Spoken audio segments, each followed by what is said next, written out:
au paradis, c'est le 14 juillet. C'est le 14. Oui, mais vous avez du monde, est-ce que vous êtes contente? Oui, avant-hier, la salle était complète. Alors la Coupe du Monde de théâtre serait-elle l'arbre qui cache la forêt? Alors la question que se pose aujourd'hui, c'est est-ce que les petits ont des moyens de créer la surprise dans cette Coupe du Monde? Qui va jouer parmi l'élite? On ne le sait pas. Et aujourd'hui, mes chers téléspectateurs, aujourd'hui c'est le 14 juillet. Alors le 14 juillet, c'est le moment ou jamais pour les troupes du off de prendre la Bastille. C'est aujourd'hui que le public arrive en masse, c'est aujourd'hui qu'on va savoir quelles sont les rencontres où le public se presse, où il y a des queues. Et on sent que le bouche à oreille marche. Par rapport à cette année, ça bouge beaucoup plus. Eh bien écoutez, sur ce que j'ai vu des salles où il y avait très peu de monde et les très bons spectacles en général affichent complète. Je trouve qu'il y a vraiment une relation public-qualité et quand il y a de la qualité, il y a du public. Très bien, il y a beaucoup de monde, surtout là c'est le week-end du 14 juillet. Ouais, beaucoup de monde. Trop. Ça fait longtemps que vous faites la queue. C'est interminable. Vous allez voir quoi? On ne sait pas. Ah, vous savez pas, vous attendez, vous savez pas qu'est-ce que vous allez voir. Oui, parce que il y a 3 jours, on allait voir quelque chose et puis maintenant, c'est plus. Il y a peu de monde, vous êtes surpris?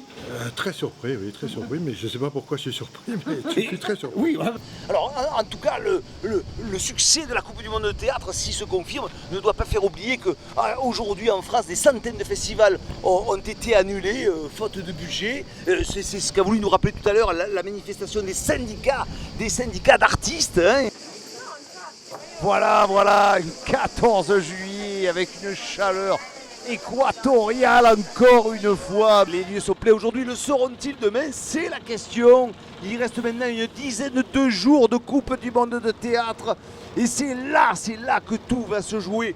Bien sûr, aujourd'hui, les espoirs naissent, les espoirs sont partout, même chez ceux qui ont eu des échecs dans la première semaine, mais la confirmation est à venir, quoi.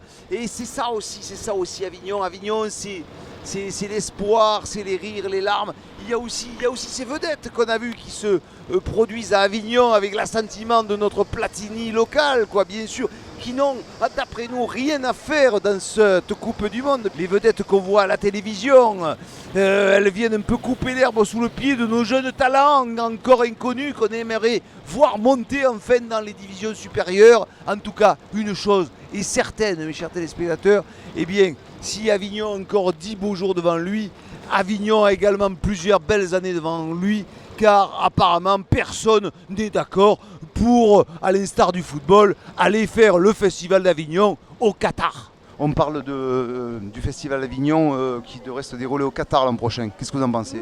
C'est pas vrai, je crois pas. Si, je pose la question de ce que vous en pensez, quoi. Je pense que ce ne serait pas une bonne idée dans ce sens que Avignon c'est très bien, il y a le décor qui se prête très bien. Ah non, je n'irai pas. Parce que Festival d'Avignon, c'est Avignon. Eh bien écoutez, je crois qu'on a déjà le temps du Qatar, donc c'est peut-être suffisant. Restons en Avignon, on n'ira pas au Qatar. Qu'est-ce que vous en pensez? Ils allaient se faire voir. Ah oui, monsieur n'est pas d'accord avec madame, voilà. Le festival serait délocalisé au Qatar, qu'est-ce que vous en pensez? C'est vrai? C'est comme le Paris-Dakar en Argentine. Mon Dieu. Est-ce que vous allez faire la billetterie au Qatar? Bien sûr. Oui. Ça vous fait pas peur? Non, aucunement. Vous serez peut-être mieux payé d'ailleurs. Oui, beaucoup mieux payé. Alors je sais pas si j'irai, mais pourquoi pas. Mais j'avoue que Avignon, moi je trouve ça bien comme ville pour accueillir un festival dans ce genre-là. Ah oui, c'est évident. Je ne pourrais peut-être pas y aller, non. Et madame, peut-être? Non. Non, vous ne séparez jamais? Moi, non, jamais. On est toujours ensemble. Bravo. Ça m'a l'air très intéressant. Le Qatar, j'ai toujours rêvé de visiter cette ville. Et vous irez là-bas?